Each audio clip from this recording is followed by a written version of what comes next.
Hey guys, Mike Binder here. I'm going to show you how to play God, Your Mama, and Me by Florida Georgia Line featuring the Backstreet Boys.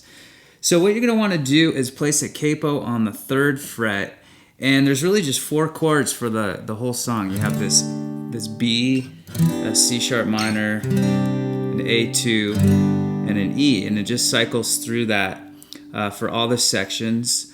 And then there's just a couple times where it actually doesn't go to the 4th chord, doesn't go to an E. You'll just stay on the A chord. And I'll bring that up as we go through the song. But let's break down the chords. Let's start with this B that I'm playing here. It's not a B bar chord. Kind of looks like one, but I'm not barring. So you're going to take your index finger and you're going to place it on the A string 2nd fret. Your ring finger on the D string 4th fret, and your pinky on the G string 4th fret. And then let all those strings ring out down here. And make sure the low E string is muted. Or just avoid it when you strum. What I do is I press my index finger into the E string a little bit. So I'm pressing down on the A string, and then I kind of bend the string slightly, and it mutes the E. Then I can just strum everything and not worry about it. If you're just starting out, don't worry about trying to do that. Just try to, get the notes to ring out and focus on that. Okay, so the strum pattern that I'm doing is just all 8th down strums. 8th note down strum. So just 1, 2, 3, 4, 5, 6, 7, 8. And then right after 8, there's just an up after that. So 1, 2, 3, 4, 5, 6, 7, 8, and. Okay? So the tricky part here is you're gonna, with the 8 downs, you're gonna move up 2 frets to a C sharp minor. But the tricky part is it goes 1, 2, 3, 1, 2, 3, 4, 5. So we're breaking it into odd transitions. So you got 3 here and then 5 here. It ends up being a total of 8 down strums. And you'll still throw that up at the end of 8. But you could either count it 1, 2, 3, 1, 2, 3, 4, 5, and, or you could just go 1, 2, 3, 4, 5, 6, 7, 8, and. So I find it's easier to just go 1, 2, 3, 1, 2, 3, 4, 5, and. Because we're kind of doing a polyrhythm, we're switching right after 3. 1, 2, 3, 1, 2, 3, 4, 5, and. Okay? So again, that C sharp minor is just like the B chord. It's just, you're going to raise it up 2 frets to the 4th fret and the 6th fret. Now, the next chord's an A2. It looks like that. Because you're coming from a C sharp minor with this shape, it's a lot easier just to take that whole shape down, leave those fingers, the ring finger and the pinky, and just slide them down to the 2nd fret.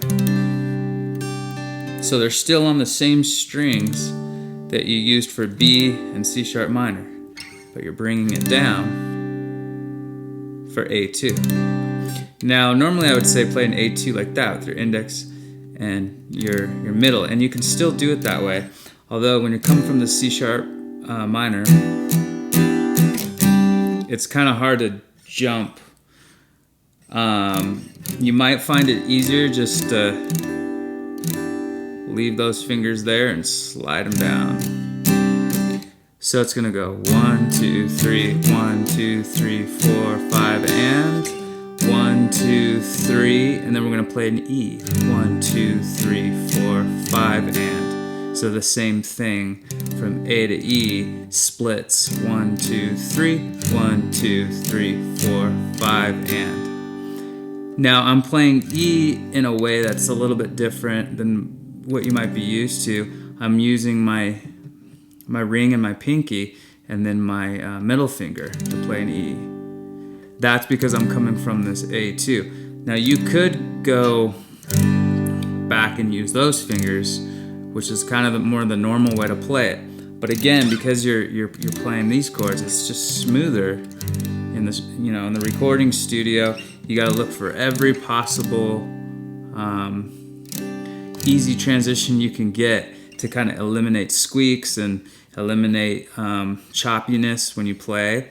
And so these are just some of the tricks that I've kind of discovered in the 20 years I've been playing guitar. These are just some of the tricks that I've kind of discovered to help smooth out the transitions. Now, they might be a little bit harder to play, but I recommend challenging yourself and seeing if you can maybe learn an E chord a different way than you're used to. So this is the whole song, so I'm kind of making more of a lesson out of this and talking about some technique stuff that I like to do. So you have your E. So running through it, it goes B, C sharp minor, A2, E, B, C sharp minor, A2, E.